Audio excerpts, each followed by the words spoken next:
Welcome to Kletus Roadside Service Wednesday edition. I've just arrived at my disposal location, rolled up on site. I got my tanker trailer full of selenium water. Just called the guardhouse, and I just think it's so funny. Whenever, because you never know what you're getting into when you get here. Sometimes you show up, you call, give them all the information. They say, "Okay, we'll call you when you're ready," and that's what they say every single time. Uh, but sometimes they will call you back within like 15 minutes, within half an hour, within an hour. And that's kind of reasonable. But I'm gearing up because I'm pretty sure today, I don't know why, I just have a feeling there's nothing, no indications of it, and there never is. I'm probably going to be sitting in this exact location for close to 4 hours. At least that's what it was. Well, it wasn't last. Well, it wasn't last Wednesday. Last Wednesday, I think I got in pretty good. I think I waited like an hour and then I got in. But I think it was Friday, and that one was really annoying because it's like this is all I have to do today, which it was kind of a blessing because I needed to get hours. So, and this is not up to me if I get these hours or not. It's up to them if they call me in there or not. But man, it is kind of, I don't know. I can complain about anything. I can complain about not getting enough hours, and I can complain about getting too many. But it's just really funny how you pull in. And this time I asked them. I said, "Hey, here's all my information. Can you just tell me if it's going to be like a long wait, like a really fucking long wait, or if it's going to be a normal wait?" And I heard a lady in the background. She's like, "Just tell him we're going to call him as soon as we can. He'll get in as soon as it's possible." I'm like, "Okay, I understand. I understand that, yeah, sometimes it requires a 4 hour long wait." And no shit, we had it wasn't me. The longest I've done, I think, is 8 hours. I've sat in the desert right here for 8 fucking hours. That's ridiculous. Now the other lady trucker, she had one that was really bad. She sat out here for 10 hours, and at the end of 10 hours, they told her, "We'll get you in tomorrow." And she's like, "What the fuck are you talking about? I've sat here for 10 fucking hours." They're like, "Yeah, come back tomorrow." She's like, "You couldn't have told me to come back tomorrow, you know, 5 hours ago? Maybe, like, what the fuck, man?" So this place is, it's just the way it is. And I don't know. I've heard other people, they're like, "Oh yeah, they've been doing really good. Only have to wait like 3 hours. Uh, they get you in pretty quick." I'm like, 3 hours is not quick. So don't even fucking say quick. Just say less than normal. But I will say, I mean, I had a 4 hour wait, and that was not cool. And it doesn't matter. And my boss, he's going to be like, "Well, you didn't get there exactly when they opened, or like before they opened. So you didn't." What you got to understand is my radio doesn't work. So if I pull in here, there's 18 trucks sitting here. All 18 trucks are ahead of me. They're all going to call, and they're going to get in before I do. That's just the way it is. And also, it doesn't matter if you get here right as they open. If they're not able to take a tanker, they're not able to take a tanker. So it doesn't matter. Yeah, it does not matter whatsoever to them. They really, I mean, I can't believe it, because if I worked here and I checked a guy in, and then 4 hours later I was checking him in, and he comes in and he has a good attitude, I'd be like, oh man, I mean, even if he had a bad attitude, I'd be like, I totally understand your frustration. I'm so sorry. And I'd explain the reason why he had to sit there for so long. They don't do that here. I've asked before. I've been like, so what takes so long? They're like, nah,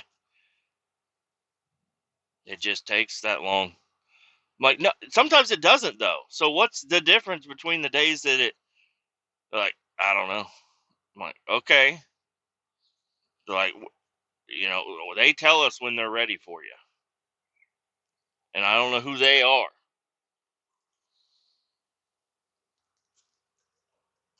So anyways, this is my life for right now.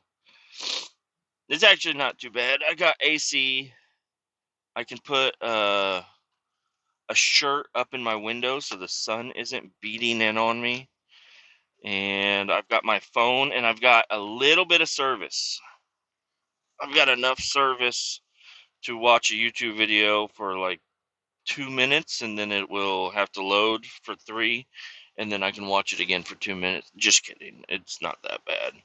It I mean, when you think of the desert and you get phone service, any phone service is good phone service. So I guess we got it pretty good where we're at. But yeah, there's nothing out here. It's 30 minutes that way to get to the nearest gas station.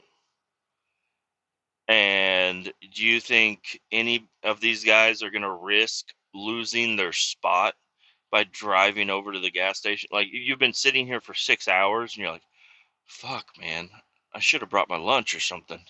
Or I need a drink. It's like, all right, well, I'm just gonna run over there real quick, and then as soon as you get over there, they're like, hey, you're ready.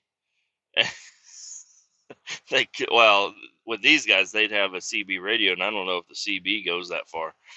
Uh, but yeah, nobody's gonna risk doing all that. They do have like a little building over here, and you don't have access really to it. There's like a turnstile thing that you're supposed to like scan something to get through. I've been through it before, but you got to find somebody.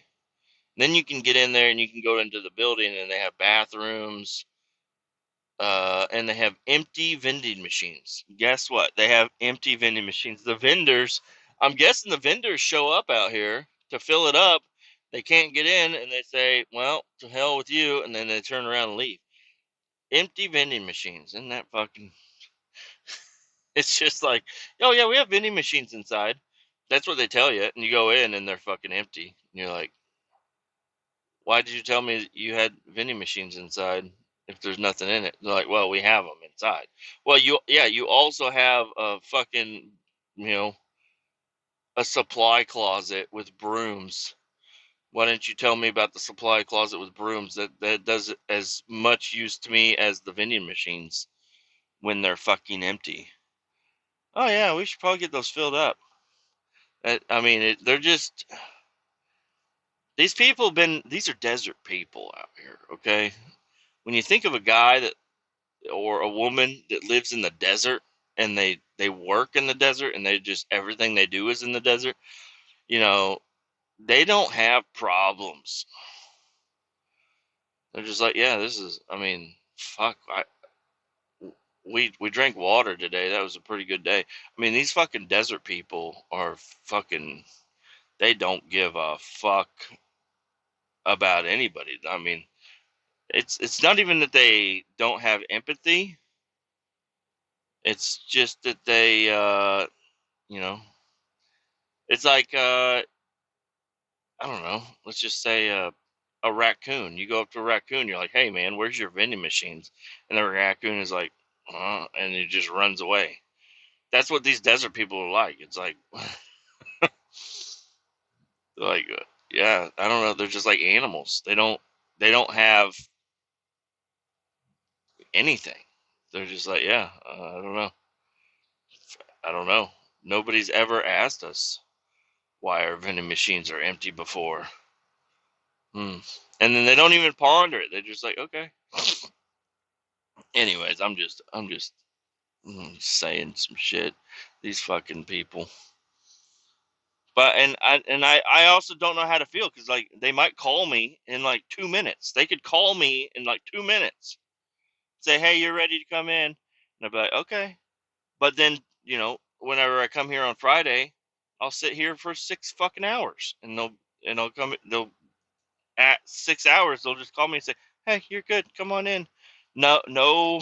Like if I worked here, I'd be explaining things to these drivers, or just having a little bit of empathy for these guys that are sitting in dirt. I'm sitting in dirt, baking in the sun with nothing to do, and they're just like, "Yeah, come on in," instead of, "Oh, I'm so sorry you had a long wait." They don't give a fuck. They don't give a fuck about anything. And I mean, I would have been losing my fucking shit if I sat out here for 10 hours and they're like, "Oh yeah, just come back tomorrow. Maybe we can get you in tomorrow." I'd be like, "No." But they also have the upper hand because there's a reason we drive all the way out here to dump this material. This is the only place that accepts it. You know, semi locally, within a 10-hour radius, this is the only place that accepts this type of waste. And it's not even all that bad. The waste really isn't all that bad. It does not give off any, I mean, it doesn't smell great, but it doesn't give off any fumes. It doesn't, if you leave it, if you have like a little bit get on your truck, it just evaporates.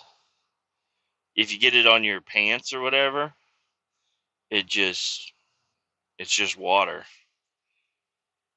I don't know what is hazardous about it.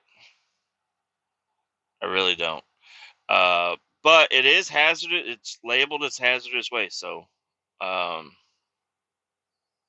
it's just about the safest hazardous waste you can have. I don't know. Maybe I don't know. I don't know. I have no idea. I could find out. I should probably find out. Let's look at this thing here. Environmentally hazardous substances. Um,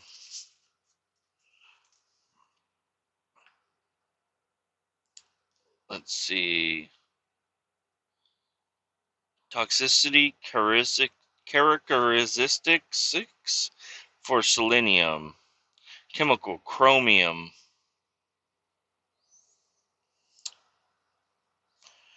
Hmm. Treatable group non-wastewater. I don't know. I have no idea. Anyways, the switching subjects here, the hotel wasn't too bad.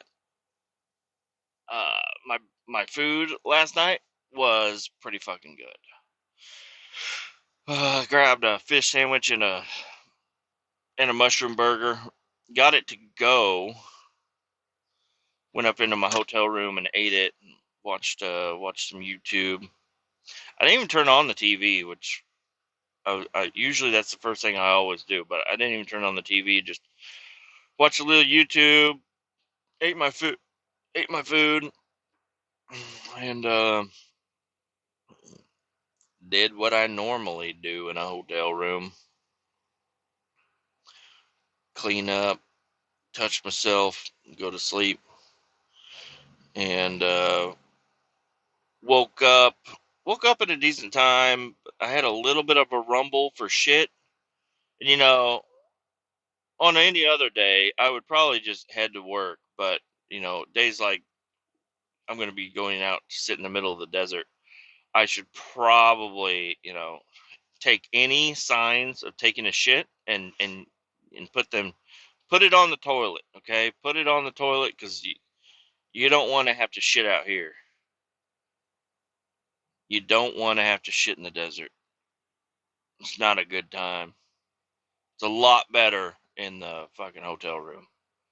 Tell you that right now. Breakfast was not too bad. They had sausage patties, well, they could have been turkey, I don't know, but they tasted decent. They didn't look like they tasted like wet cardboard. So I grabbed me a couple of patties, grabbed me a coffee cup.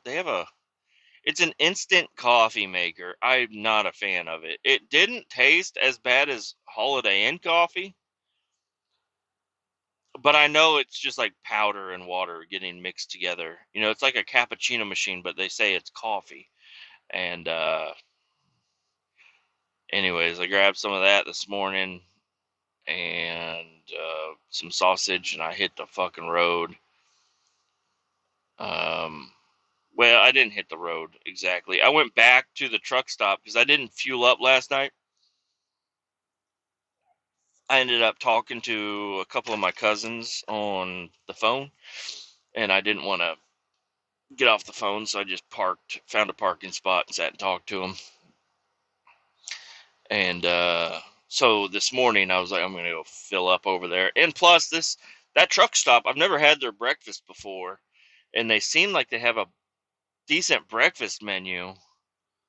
But when I went in there, they had catfish and chicken strips fried up and ready to eat, like in their warming booth. And I'm like, it is 7 a.m. What the fuck do you have catfish out for? Like, do people eat catfish, breaded catfish, for breakfast? I mean, I'm all for eating, breakfast for dinner and dinner for breakfast, and but just having that as a commodity ready to go seems odd to me. And it's like, if they don't sell that catfish during breakfast, is that the catfish that goes on my fucking sandwich at nighttime?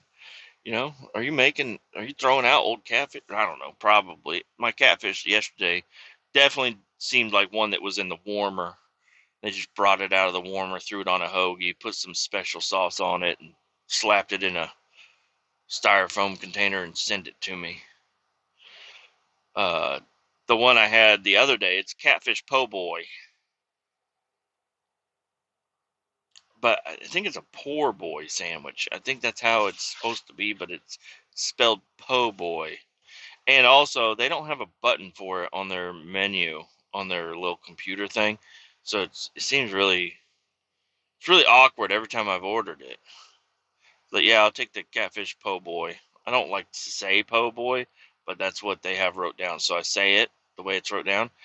And then they're like, okay. And they're looking for the button. They can never find the button. It's like, I think they have to build it in the system. But it's like, it's the one sandwich that's off to the side and does not have a description of what it is. I mean, you don't really need a description of what it is, but every other sandwich they have, they tell you what kind of bun, what kind of sauce, what's on it, blah blah blah. It's got a little description underneath it, but the catfish po' boy just says catfish po' boy, and I guess that's what the po' boy is. Everybody knows what it is, but it's pretty fucking good. When they make it fresh, it's pretty fucking good. It was not quite fresh, and it sat in a styrofoam container for a little bit. And I believe if it sits for a minute in a closed styrofoam container, it kind of just loses a lot of the good value of anything you put in a styrofoam container. Why the fuck are we using styrofoam? Anyways, come on, get like a paper bag or paper cardboard or something. I don't know. Anyways, I went over there, fueled up, and then went inside to grab a real coffee because they have like one of them coffee machines that grinds it up for you as you kind of like Casey's. Casey's, that's all they have now. But I'd rather just have like a big dispenser. Because I always put a little bit of cappuccino. I fill up like a quarter cup of cappuccino, and then I fill the rest up with coffee. Just to, instead of adding sugar and cream and all that shit to it, I just, quarter cup of cappuccino, the rest coffee. perfect flavor. It's not too strong. It mixes well. It's all hot, and I can just throw a little bit of ice in there, and then close the lid. Stir it a little bit, and then it's a perfect cup of coffee. I mean, I don't know why it's not more widely used. I think it's pretty fucking amazing. I found that out at Quick Trip. They have a marshmallow cappuccino thing, and it was like seasonal years ago. Oh, I think they still use it every now and again, but it was kind of seasonal years ago, and I filled a whole cup with that, and I was like, Jesus Christ! I mean, I can tell it tastes good, but it's like so sugary. So I was like, I need to dilute this. So I did a quarter cup, fill the rest up with coffee, and now I'm like, now I can't. Every time I get coffee from wherever truck stop, they all have cappuccino machines. Fill up a little bit of cappuccino, and then the rest coffee. It mixes really good. It's like I see people like adding cream and opening up sugar packets and stuff. I'm like, brother, if you want to add cream and sugar to your coffee, just put a little cappuccino in there. It's all mixed together. It's got extra little flavorings, and it's gonna mix good. You're not gonna at the last drink. You're not gonna have like little sugar at the bottom of your cup, and you're gonna drink it, and you're like, oh, that's where I didn't mix all the sugar up.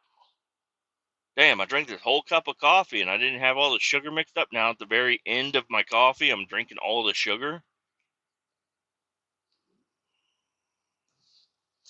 Anyways, called my cousins. Honestly, I got them mixed up. So I was just going through. I have an Uncle Craig. I have two Uncle Craigs. One is neither are my their wives are the ones that I'm related to. But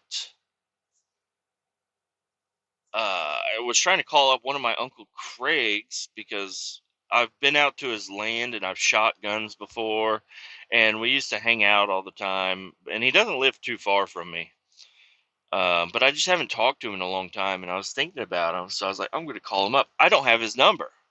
I've had his number before. I don't know why I would have ever deleted his number, but now I don't have his number. So, but I was going through my contacts and I was looking for other cousins and stuff just to see who I haven't talked to in a while. And I found so there's George, Joe, John, and Jim, and Katrina. That's so she's the girl. The rest are boys. Anyway, and Shannon. So there's 6 children from my aunt, and they're all my cousins. They're all older than me. They've all been more like uncle age, because my aunt is more of a grandma age. Anyway, I don't know. Um. Anyways, we used to all hang out. There was a lot of family functions and stuff. It all kind of stopped in 2013 after my dad passed, and then my uncle passed in 2020. Uh, and then so I mean, it was already 7 years, but it after my dad passed, all the Thanksgivings kind of quit happening the way they normally happened. And then after my uncle passed, it's like there's no shot it's gonna happen. But anyways, I hadn't talked to these cousins in like a decade or longer. So it's been a while since I've talked to these people. So I went ahead and called up a couple of them just to see if they still had the same number. And surprisingly, both Joe and John both still have the same number. So I called them up and I talked to Joe for a while. And Joe is probably the most level-headed one of them all. He's one well, And Jim, I never did anything with Jim. But I don't know. Out of all of them, I think Joe is the most stable one, and he still has bad shit happening uh, to him all the time. But anyways, I don't know. Just kind of, I was like, hey man, haven't talked to you in a while. He's like, man, is everything all right? I was like, yeah, everything's fine. Just calling, haven't talked to you in a while. Just seeing how you doing. And then talked to John. John is one. I I don't know. I guess I can't really start this part of the story without getting into George and also my father. So I don't know what year it was. It had to have been like 2010, 2011, 12, not 13. So I'm like 20, 21, 22-ish. And my dad and my mom got divorced. My dad kept the house. My mom moved out. And then she ended up getting a boyfriend. My mom got a, or my dad got a girlfriend. My mom got a boyfriend, and my mom was living in like a duplex. My dad was living in the house because he thought he made enough money to do it. He did not. So he was about to lose the house, or I don't know. He was pretty transparent with my mom about how things were going. He's like, I can't afford the house. So my mom moved out of her duplex and then moved back into the house. My dad moved out and he needed a place to go. Ended up, I ended up moving in with him. He was like, hey, do you want to move in with me? I'm moving out to one of your Uncle George's houses. My Uncle George, he had a couple of houses and he would fix them up and rent them out. And I guess he had a family in one of these houses, but his actual family needed a place to stay. So he kind of kicked them out or, denied them next term lease or something. So my dad could move in. So, I mean, he did do something probably kind of uncomfortable, which is kick out a family so he could move in. But my dad his girlfriend that he had was fucking insane. She had always been she was a crackhead. I mean, just imagine a crackhead, and that's what she was. I don't know. She wasn't a super heavy crackhead user. Well, I guess she was more like using all kinds of fucking psychiatric medications and bullshit. She's like, I got lupus. I'm like, show me your fucking lupus. I don't know what the fuck lupus is. Anyway, I think it was all a bunch of fake shit, and it makes sense. Just give me some time, okay? I fucking hate this bitch. So anyways, she was living with him in my family childhood home, and then they couldn't afford it, so they moved out. They ended up in over on the Kansas side and living in a house. He asked me to move in. I moved in with him. I helped him move all the shit in there. Things were going decent. I was like, I need to find a job. And then my uncle George was like, you can come do tile with me because he owns his own tile business. So I was like, sure, I'll come do tile. Went over there and I was impressing him. I had no experience doing tile before, but I was mixing up the mud. I was, helping him set tile, carrying shit, fucking heavy ass shit, concrete board, tile, mud, tools upstairs, downstairs, and he had pretty good client list. We were doing nice houses. I remember we did a bunch of heated floors. We did a couple of restaurants too, like Arby's or Hardee's. I don't know, one of them. Hired us to come in and do like their bathrooms and some like one of the like it was like a new Hardee's and yeah, it was a good time. I had a great time. And well, I did it. I didn't do it that long before I decided. I was like, "Hey, Dad, I'm moving out." because he was also George was kicking him out because I guess he wasn't paying enough rent or whatever, and my dad was like, I found a place I can afford over back on the Missouri side, so he was leaving, and George kind of had to kick him out because he wasn't paying enough rent or whatever. So he was getting kicked out, and I was like, well, I'm doing tile with you. He's like, yeah. I was like, so how about I find a place close by, and as long as you work me, I mean, I can afford rent, right? You know what my rent is. He co-signed the apartment. So, and he gave me money up front to, first and last month's rent and everything. And things were going pretty well. I was living in this apartment. It was the cheapest apartment you can get in this particular town, in this big town, and it was not a good apartment. It was cheapest. And yeah, things were going pretty good. I didn't have a car. I did have a truck. No, I didn't have a truck. Yeah, I did. I had a truck, but it was broke down. I don't remember exactly what was going on. I had my 78. I had my 78 Chevy, and it broke down. So he was giving me rides everywhere.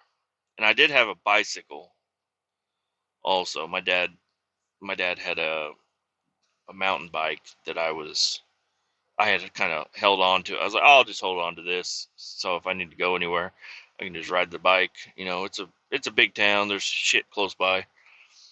Um, but anyways, the bicycle got stolen. The guy was picking me up to my cousin was picking me up to take me to work and stuff. And then I don't know what happened. I don't know if it was like I ended up paying him back every like the first and last month's rent worth or what happened.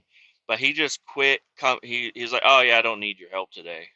And I was like, well, that's not cool because I need work. And he's like, well, there's a temp service right next door. You should go over there. And so I went to the temp service and I did a couple of shitty jobs. They were not good. And then I found out that my cousin George had hired my other cousin Shane, which my cousin Shane is actually my uncle, I think. I don't know. It's weird. My family, there's a bunch of people that are a little bit older, a little bit younger, but they're not in the right positions compared to what age they are. Anyways, it was like my cousin George was running the company, and he's older than my uncle. I don't know. Anyways, I found out that he hired him on and was having him go out with him. And I was like, hey, what about me? And he's like, yeah, I don't need your help anymore. And I was like, but I have this, like, I got this apartment to do work with you. He's like, yeah, well, I don't need your help anymore. And I was like, did I not do good? Like, what's going on here? He's like, no, no, you did good. He just respected my other, the other cousin or uncle, whatever he is, a little bit more than me. So honestly, whenever I was that young, I did hold a little bit of resentment against that uncle cousin, and my, you know, obviously for my uncle George or cousin George. I always called him uncle. Anyways, yeah,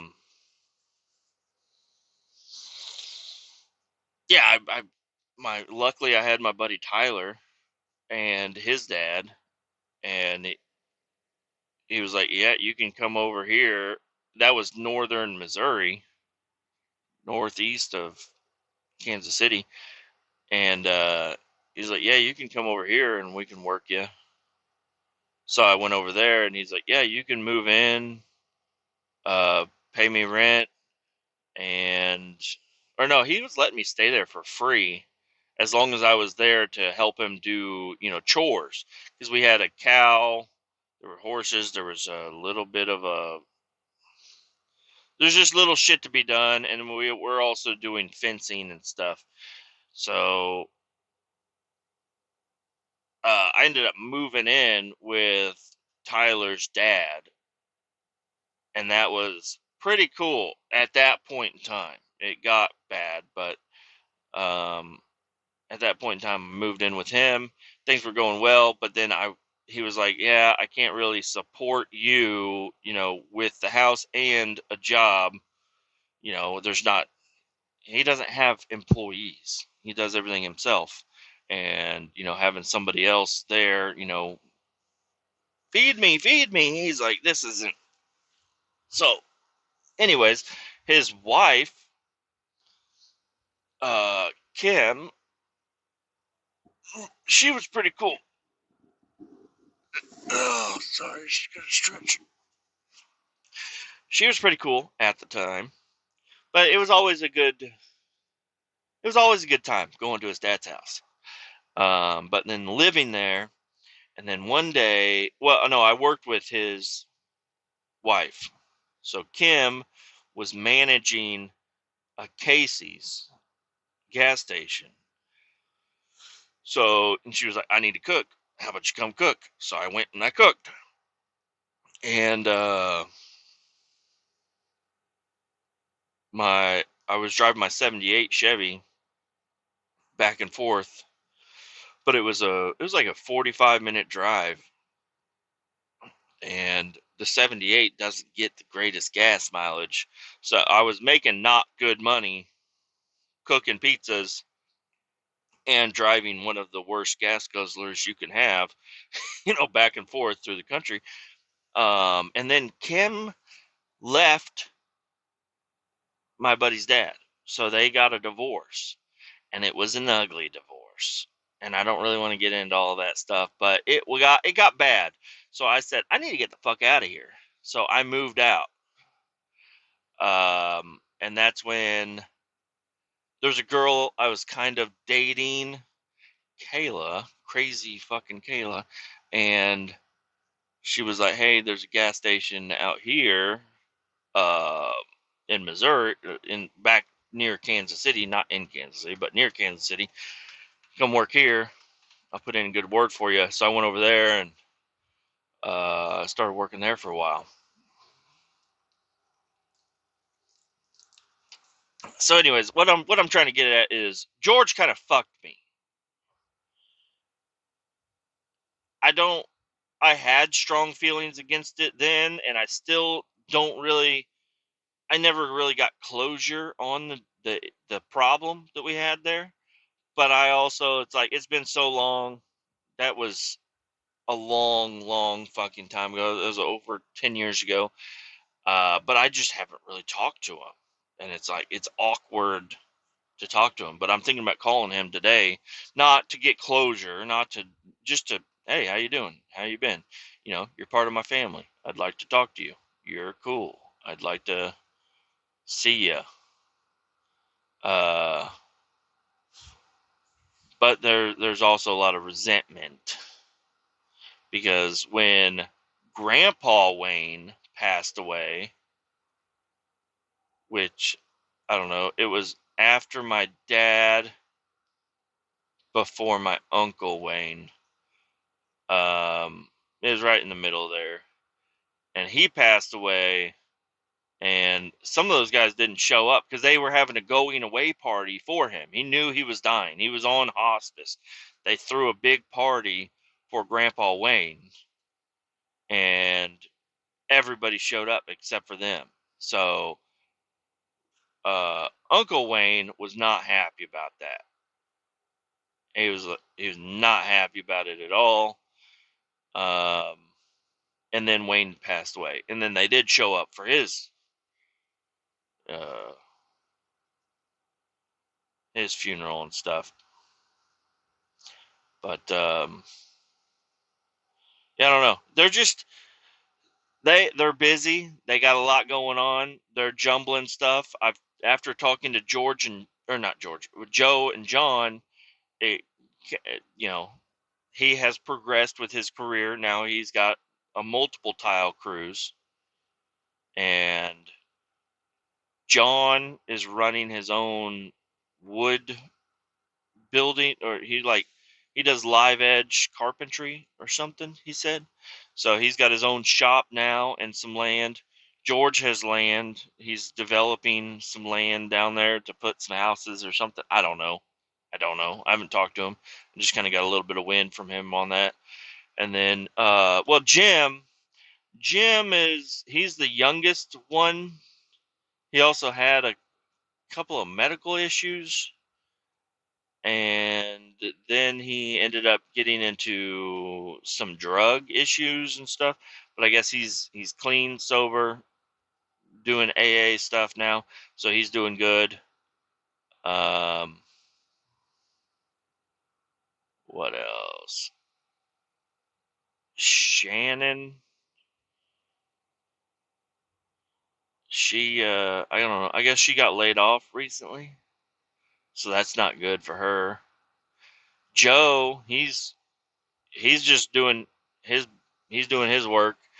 He like builds bars and tables and other stuff. He does other carpentry, remodels houses. I don't know. They're all in the construction business. But yeah, I don't know. So anyways, I wanted to complain about John also. So let me get back to this. When I was living in the apartment doing tile with George, and George quit calling me, and I left the apartment, my lease was not up. I couldn't. It wasn't even a half lease yet. It was within 6 months that things were going really well, to things are not going at all, and I need to find a way to make money. And I'll be damned if I'm going to go make very little money living at my buddy's dad's house and pay for an apartment, the cheapest apartment in the fucking shithole city over there. But John called me up one day and he's like, "Hey, George told me that you have an apartment in town." I said, "Yeah." He's like, do you mind if I stay there?" And I was like, "If you pay the rent, you can do whatever the fuck you want there." I was like, "It's still got shit in there." I was like, "There's still a bed there. I still have clothes there, a dresser, all the kitchen stuff." Like, I was living there. So it's got everything. It's got a couch, coffee table, TV, video games, it's a fully fledged apartment. It's fully furnished, ready to go. I was like, "If you pay the rent, yeah, you can stay there." And he's like, "Okay, cool." So I met up with him, gave him the keys, and then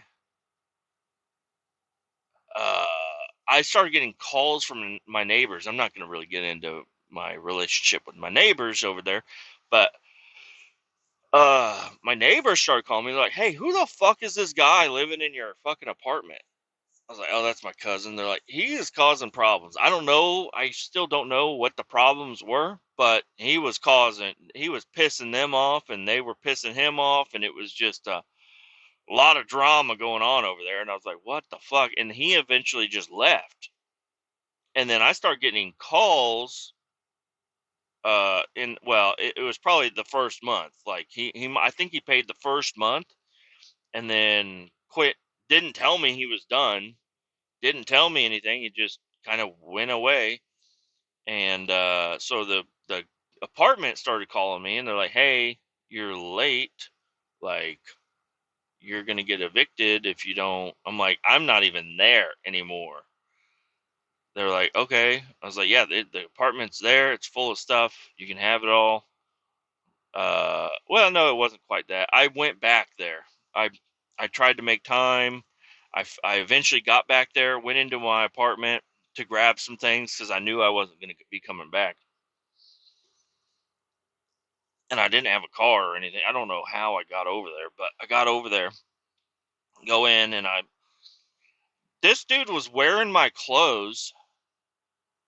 There's a giant, like, I left the apartment was one of the only things that I had that was like super nice. It was a shitty area, but I had vacuum lines in the carpet. The dishes were always done. The place was always clean and nice. I went to Goodwill, and that's where I got my furniture, but it was, you go to Goodwill, they're not going to put like trash out there. They're going to sell decent stuff. I had a decent couch, a decent coffee table, TV stand, TV, all this stuff. And I won't say he trashed everything, but there were definitely burn holes all in the carpet. My coffee table was fucking demolished. The couch was a little fucked up. My clothes were dirty, just thrown all over the fucking place. The sink was full of dishes. The bathroom was disgusting. And I'm just like, what the fuck, dude? And he's like, oh yeah, I don't live there anymore. I'm like, you gotta, are you gonna pay the rent? Because you have been living here. He's like, no, man, I don't live there anymore. I don't need to pay the rent. I'm like, but you've been living here. He's like, well, I don't anymore, so I'm not gonna pay the rent. I was like, dude, you burned the fucking carpet. Like, that's not good. He's like, no, man, it was like that. I'm like, no, fucking wasn't. I know everything about this place. It was clean and organized, and it's fucking trashed, bud. Nah, man. And that was I think that was the last time I talked to him. So I just talked to him again yesterday. Didn't bring any of that up, but so I'm like, and so whenever people are like, yeah, never do business with family. Whenever people say don't do business with family, George and John are the people I think about. I'm like, yeah, I'm never going to I mean, definitely not doing business with these guys, but yeah, it doesn't make me want to do business with any family ever. Um, yeah, like it's not cool. If I do anything with family, I'm not going to expect a fucking thing out of them. And I'm not going to give them a whole lot of effort. It's like, if you need help, like moving a box or something, I'll do that for free. But I'm not going to, like, I'm not giving you money and I'm not going to take your money. Like, you guys are fucking trash, you know, sometimes. At least the way you treated me was. I think they're cool people. If you have no affiliation with them other than just family and you're going over there, Thanksgiving and you're hanging out, having fun, talking shit, riding dirt bikes, go karts, driving cars, fixing up stuff. That's fun. But, for me to rely on my fucking livelihood, I'm not doing business with any of those fucking guys. And it sucks because even Joe, like, I like Joe a lot. And I feel like, I know I don't need anything from him. But if I ever did, if I'm like, hey, man, I need a job, I think he would give me a job. And I think it would probably work out. But it's not worth the risk. Like, if I'm not saying for me, but for like my brother, like if one of my brothers is like, oh, yeah, I talked to Joe. He said he could hire me.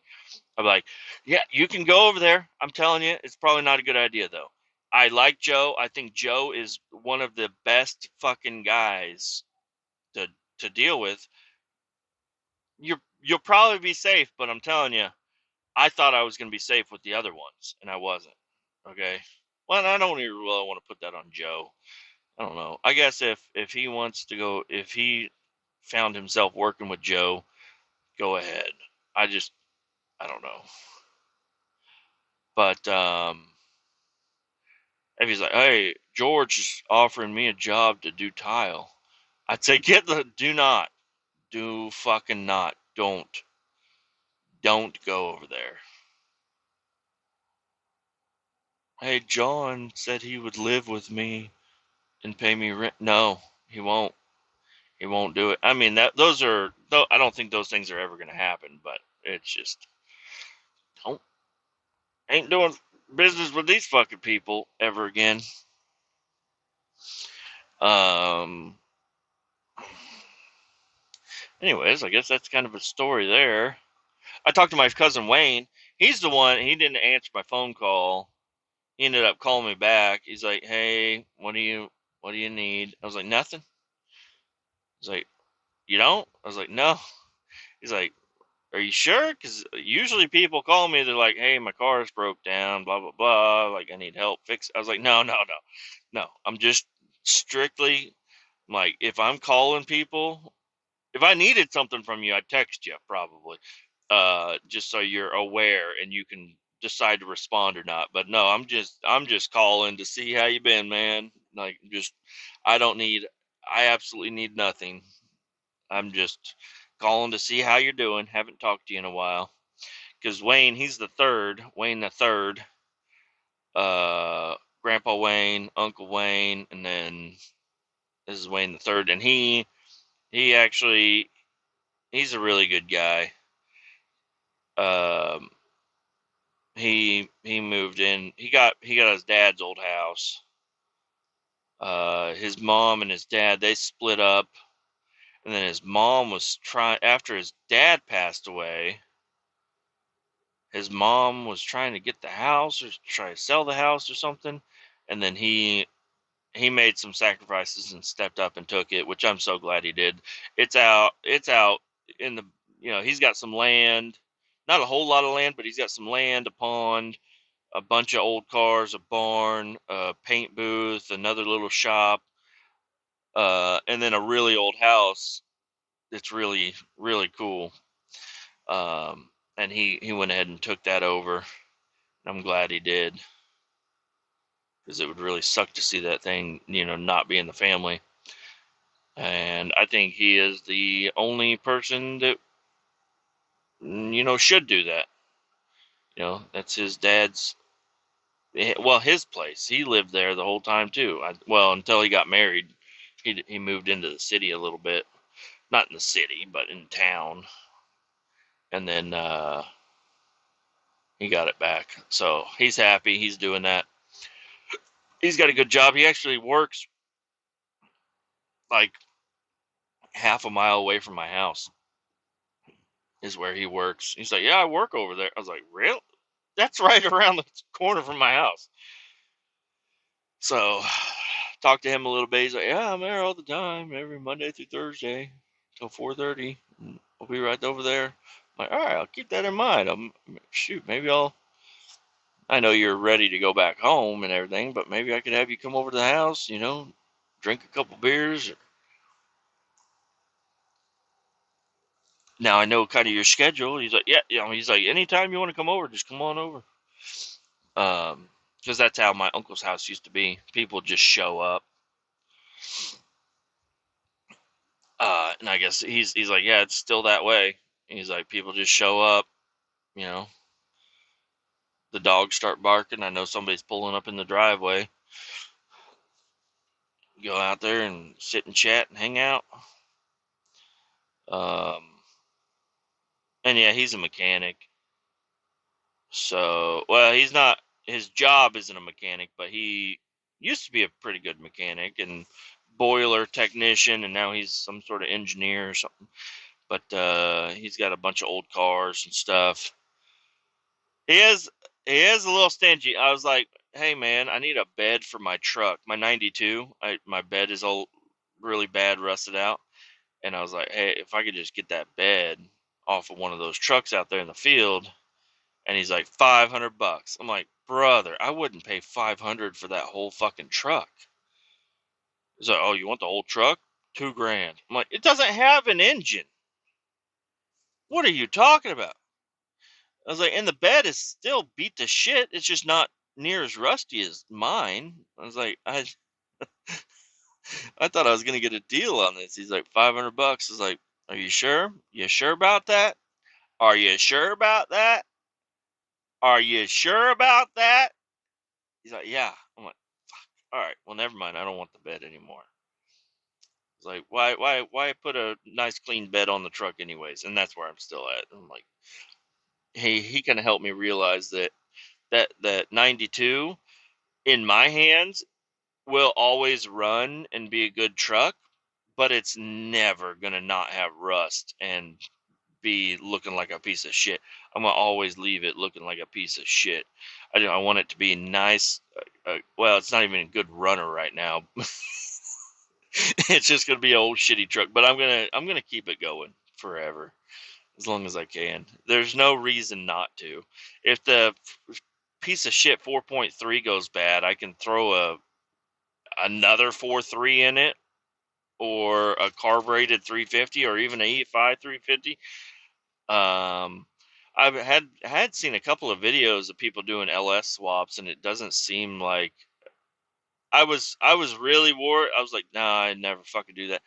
But I don't know. Now, like if the 4.3 goes bad in my truck, I feel like I could find an LS engine. It's not going to be a 5.3 or a 6.0. It might be a 5.3. It ain't going to be a 6.0. It ain't going to be fucking super nice. It's probably going to have a 4.8 liter. It's the small V8 Vortec LS engine. I'll throw one of those in there. Those are cheap as fuck. Like super fucking cheap. Just throw one of those in there. But yeah, it's got a 4.8 in it. It's a V8, but it's nothing special. My buddy Jared, I did talk to him recently too. It's kind of funny that I'm bringing him up also. But him growing up, he bought a 2003. I think it was 2003. Could have been 2001, 2, or 3. Chevy or GMC Sierra short bed regular cab, black on black. Put a 6-inch lift kit, some 35s and some 20s on it with a Dixie horn, and that was just a cool ass truck back in the day. He let me drive it once. I needed to do some job somewhere, and he was like, "Yeah, just take my truck." And I took it. It was my first time ever driving a lifted truck. Well, other than Tyler. I drove Tyler's. He had a 93, I believe. I think it was a GMC, but it had a Chevy grill. It might have been a Chevy. I think it was a Chevy. Anyways, he had a lifted. It was a 6-inch lift on 35s. Uh, Short bed regular cab, or not short bed, long bed regular cab, Chevy truck, 4-wheel drive, lifted up. I did drive that. I didn't know how to drive manual very well back then. So I rarely ever drove that. I guess I kind of missed out on that. But I don't know. It wasn't a super big thing of letting other people drive your vehicle back then. I don't know why. It was kind of weird. But yeah, that was Tyler's truck. When I think of Tyler's truck, that's the truck I think of. And when I think of Jared's truck, that lifted short bed is what I. All right. You know what? We're almost at exactly an hour, and I just got called to come in. Isn't that fucking crazy? I thought I'd be sitting here for fucking hours. You got to expect to sit here for hours, and then they'll surprise you. And they'll bring you in. But anyways, whenever I don't know what truck, I have different friends from different eras in my life, and I've only ever had trucks, except for my very first car. My first car was a Ford Thunderbird. But I don't know. I don't know what truck. Whenever people think of me, I wonder what truck they think of.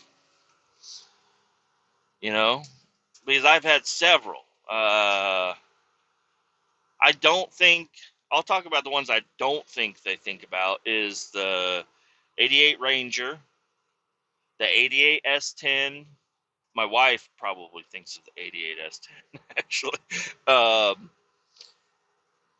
88 Ranger, 88 S10, the 89 Chevy truck.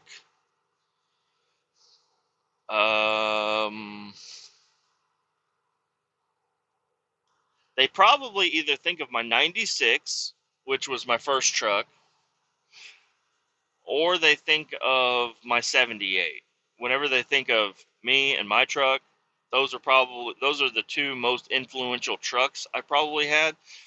Other than the 2006 GMC, but I really didn't have the GMC for a long enough time. I had it for a while, but I didn't have it for long enough. Um, so yeah, I don't know. But like Tyler, he's had several trucks. Luke, Luke, he had a Jeep when I first met him, and then he got the Mega Cab. And so if I think of Luke's truck, it's going to be the Mega Cab, obviously. And then Tyler, he had the 93. He had the, what other trucks did he have? He had the 93 Chevy. He had the Cavalier, which is not a fucking truck, obviously. What else did he have? I know he had, it's like a 2008 GMC. He had the Impala. He had a Dodge Stratus. I don't know. Hold on, I'll be right back. All right, I'm back. I just got my paperwork ready to head up on the scale. Yeah, Tyler. Honestly, his 83. He also had the 83 Chevy short bed. I don't know why that wasn't even coming to my mind recently, but he had that truck for a long time. That's a truck. Old, I think it was Bill. There's a old farmer, Bill, and there was this 83 Chevy truck sitting out in the middle of a field, cow pasture, and the Bill was like, if you can get it running, you can have it. So I don't know. I wasn't there for them pulling it out of the field, but I was definitely there, getting it going. Got it pulled up into his dad's shop and got it running. And that was the same. He never did an engine swap. I mean, he swapped over some other shit, but it was his truck ran really good, like surprisingly good. I never liked his intake he had on there. He had like that triangle Edelbrock mesh intake. Never really liked that. He probably never knew I didn't like that, but anyway, it was a good running truck, and but we both had single cab short bed Chevy trucks. Mine was a 78. His was an 83. We both had 350s. We believe they were both 4-bolt main, but we have no fucking idea. And then turbo 350 transmissions. He just had better gearing. So his truck was way faster than mine. And his would do burnouts and stuff. My 78 wouldn't do a fucking thing. It was like, I'm on the road and this is where I am. I'll go forward, I'll go backward. I'll turn a little bit. But mine was way worn out. His actually had potential. His bed was rusted really bad, but his had a lot more potential. Felt more like a daily driver when you got in it versus mine. It felt like this thing's about to fall the fuck apart. So yeah, I don't know. It's hard for me to decide which truck I think of when I think of Tyler, because is it the 83 or is it the 93? So which way you going, bud? All right, water truck. Water truck, keep the dust down, make it slick for everybody. Yeah, I don't know. The truck I want it to be is the 83. So when I think of Tyler, I think of him. He just driving that fucking thing all over the place. I think he had a lot of fun in the 83, but in the 83 could have been a 91. I think that's what I was trying to get at right before I got that phone call saying to get off the scale. Might have been a 91. I don't really remember, but we put bucket seats, powered bucket seats from the junkyard in this truck, and then he used this fabric paint to because it had red interior. It was a gray truck with red interior, and we used fabric paint to paint his entire truck, and it looked like, I'm telling you, it looked like shit. I mean, but the seats were nice, but they were powered seats. So, and we didn't have power to the seats, and uh, he replaced every fucking thing on that truck. Like the the motor was halfway rebuilt. The suspension was fully rebuilt. It had new tires on it eventually. Um, that was a good truck. It was a good old truck. I remember he was on his way to sell it. He was like, one more burnout before I sell it. And he uh, did a big old burnout and blew out the U-joint. The U-joint was fucking gone. And he's like, are you fucking kidding me? I'm like, well, you did just do a big-ass burnout. And I don't know. We thought it might have been the rear end, but I think it was the U-joint. Might have been the rear end. I don't know what it was, but he ended up selling it. And I ended up selling, I had my 96 Chevy, and I ended up selling that too. I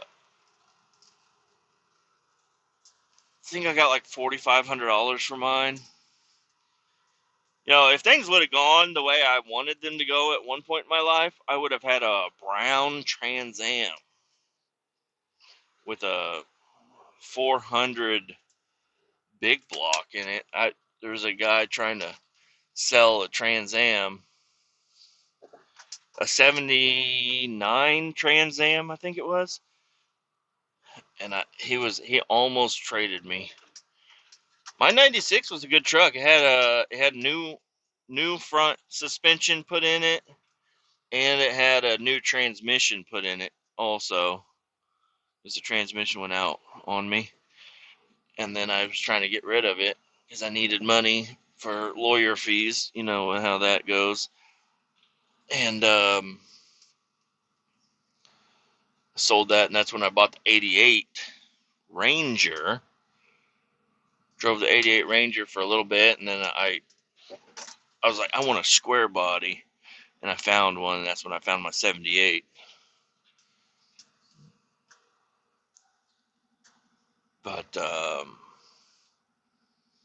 yeah, I don't know. Anyways, I'm probably gonna end this episode. I'm backing up to my hole right now where I gotta offload.